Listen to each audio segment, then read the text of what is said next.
حضرت امیر معاویہ رضی اللہ تعالیٰ عنہ کی وفات کے بعد مسلمانوں کا سیاسی نظام موریثیت میں تبدیل ہو گیا۔ اس موقع پر حضرت امام حسین رضی اللہ تعالیٰ عنہ اصلاح احوال کے لیے کوفہ روانہ ہوئے۔ اسی سفر کے دوران آپ کو کربلا میں شہید کر دیا گیا، جس سے بدامنی کے نئے طوفان ابھرنے لگے، گمراہ فرقے پنپنے لگے، مسلمان زبردست خانہ جنگی کی لپیٹ میں آ گئے، جو بغیر کسی وقفے کے عبد المالک بن مروان کے دور تک جاری رہے۔ اسی دوران میں مسلمانوں کے اندر بہت سارے فرقہ بندیاں وہ ہونے لگی۔ اسی دور میں قرآن مجید، سیرت اور احادیث کے بارے میں عیسائی پادریوں کے اعتراضات بھی سامنے آتے رہے، مگر ان سے مسلمان قطعاً متاثر نہ ہوئے۔ بنو عباس کے دور میں مغربی دنیا کو عالم اسلام پر بھرپور نظریاتی حملہ کرنے کا موقع ملا۔ ایشیائے کوچک اور بحیرہ روم میں مسلسل فتوحات کے دوران مسلمان اور یورپی عیسائیوں کے مابین جغرافیائی فاصلے سمٹ گئے، سفارتی اور تجارتی روابط میں اضافہ ہو رہا تھا۔ اسی دوران مسلمانوں کو یورپ میں مروجہ قدیم عقلی علوم و فنون کے بارے میں پتہ چلا، اور یورپ سے علوم کی کتب عالم اسلام کو منتقل ہونے لگی۔ کلیسیا کو اچھی طرح تجربہ ہو چکا تھا کہ یہ عقلی علوم کسی بھی مذہب کی بنیادیں کھوکھلی کرنے کے لیے کافی ہیں، اس لیے پادریوں نے ان کے مطالعے اور درس و تدریس پر پابندی لگا رکھی تھی۔ مگر اب منطق و فلسفے کی یہی کتب عالم اسلام میں منتقل ہونا شروع ہو گئی تھی۔ جب یہ علوم عالم اسلام میں متعارف ہوئے تو یہاں قرآن و حدیث اور فقہ کے ساتھ ساتھ آزاد منش اور اقلیت پسند لوگوں کا ایک جدید طبقہ وجود میں آنے لگا، جس نے جلد ہی معتزلی گروہ کی شکل اختیار کر لی۔ بدعتی فرقوں کا ظہور پہلی صدی ہجری میں شروع ہو چکا تھا، جس کی وجہ سے اکابر امت حق و باطل کا فرق کرنے کے لیے متفکر و مستعد تھے۔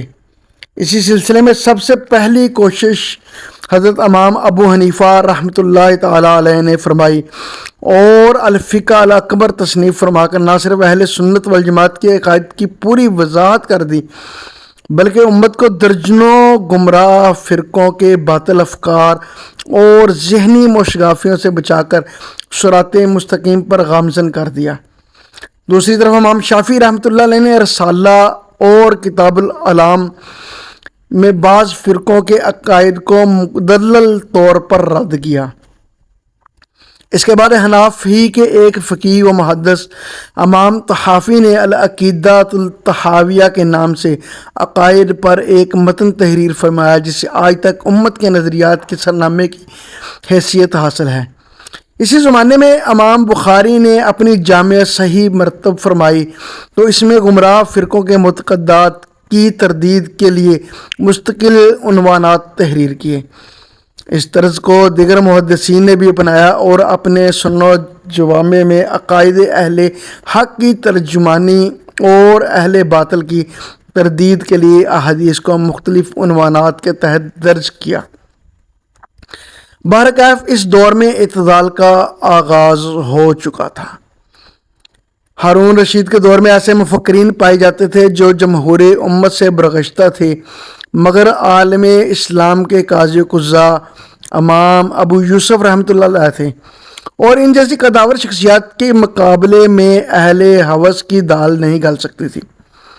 مگر ہارون کے بعد مامون الرشید برسر اقتدار آیا، جو اقلیت پسند تھا۔ اسے دنیا بھر کے علوم حاصل کرنے کا شغف بھی تھا، اور اس دور میں ایشیائی کوچک کے علاقے میں رومیوں سے جنگ جاری تھی، جس کے درمیان صلح کے وقفے بھی آ جاتے تھے۔ مامون کو معلوم ہوا روم میں اب بھی فلسفہ و منطق کے ذخائر مقفل پڑے ہوئے ہیں، تو اس نے سفیر بھیج کر شاہ روم سے یہ ذخائر طلب کیے۔ رومی بادشاہ نے اسے مشورہ کیا، اکثریت نے مخالفت کی، مگر ایک زمانہ شناس پادری نے سمجھایا کہ ہر چیز کا دار و مدار عقل پر رکھنے والی یہ کتب کسی بھی مذہبی حکومت کی جڑیں کاٹ سکتی ہیں۔ اس لیے مسلمانوں کی ناسمجھی سے پیدا ہونے والے اس موقع سے بھرپور فائدہ اٹھانا چاہیے۔ چنانچہ کتب فلاسفہ کے ذخائر بغداد بھیج دیے گئے، جہاں مامون نے ان کے ترجمے کروا کر سرکاری سرپرستی میں ان کی اشاعت شروع کروا دی۔ ابو سعد اندلسی صاحب طبقات الامم میں لکھتے ہیں، مامون نے شاہان روم سے حکمائے یونان کی کتب کی فرمائش کی۔ انہوں نے افلاطون، ارسطو، بقراط، جالینوس، اقلیدس اور بطلمیوس وغیرہ کی کتب ہدیہ کر دی۔ مامون نے بڑے اہتمام سے ان کے تراجم کرائے اور لوگوں کو ان کے مطالعے کی ترغیب دی۔ اس کے زمانے میں ان کتب کا رواج عام تھا اور فلسفے کو عروج ہوا۔ مامون کی قدردانی کی بدولت ذہین اور قابل نوجوان اور اہل علم و دانش نے ان فنون میں مہارت حاصل کی۔ یہ یونانی فلسفہ جس کا بانی ارسطو تھا اور افلاطون تھا، در حقیقت ایک گمراہی کا گورکھ دھندا تھا جس پر یورپ کے کم نظر حکماں فریفتہ رہتے تھے۔ اگرچہ اس فلسفے میں طبیعت اور معاشرت و سیاست سے متعلق بہت سی مفید باتیں بھی موجود تھیں، مگر اس کا بڑا حصہ جو الہیات پر مبنی تھا شیطانی وساوس اور ذہنی اوہام کے سوا کچھ نہ تھا۔ ظاہر ہے کہ خالق کائنات کے بارے میں ناچیز مخلوق اپنی مجرد عقل سے دو اندازے لگائے گی، وہ ناقص ہی ہوں گے۔ اگر ایک ناقص اندازوں کو محکمہ علوم کا مقام دیا جائے تو اس سے بڑی گمراہی کیا ہوگی۔ دیکھتے دیکھتے مسلمان اہل علم کا ایک بڑا طبقہ یونانی فلسفے سے متاثر نظر آنے لگا۔ یہ وہ لوگ تھے جو پہلے ہی اقلیت پسند اور ہر نئی آواز سے متاثر ہونے کے عادی تھے۔ ان میں خوارج کی ذہنیت پائی جاتی تھی، یعنی وہ اسلاف کی پیروی کی بجائے خود رائی کے مریض تھے۔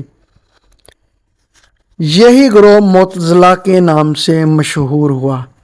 چونکہ مامون رشید خود فلسفے سے متاثر ہو چکا تھا، اس کے ساتھ ساتھ اسے دین کی دعوت کو عام کرنے کا شغف بھی تھا، اس لیے اس نے معتزلی گروہ کی بھرپور سرپرستی کی، کیونکہ وہ سمجھتا تھا کہ دین کی دعوت کو عام کرنے کے لیے یہی اسلوب بہتر ہے، یہی تعبیرات ہر قوم کے نزدیک قابل قبول ہو سکتی ہیں۔ مامون کی سرپرستی کی وجہ سے جلد ہی معتزلہ دربار خلافت میں ایک مؤثر قوت بن گئے اور ان کا نامور عالم قاضی احمد بن ابی داؤد بغداد کا قاضی القضاء بن گیا۔ اس نے عقیدہ خلق قرآن یعنی قرآن اللہ کا مخلوق ہے کو اپنے گروہ کا شعار بنا لیا، جس کی مخالفت سب سے مضبوط امام احمد بن حنبل رضی اللہ تعالیٰ عنہ نے کی۔ امام احمد بن حنبل رحمۃ اللہ علیہ، امام ابو الحسن عشری اور امام عبد الرحمن جیسی علمی شخصیات موجود تھیں جنہوں نے اس فتنے کا نہایت حکمت، بصیرت، پامردی اور مستقل مزاجی سے مقابلہ کیا۔ آپ نے معتزلہ فلسفیانہ تعبیرات سے اظہار بیزاری کیا اور کھل کر یہ اعلان کیا کہ کلام اللہ روایت باری ہے، اور اس جیسے مسائل کی صحیح تعبیر وہ اسلاف سے چلتی آ رہی تھی۔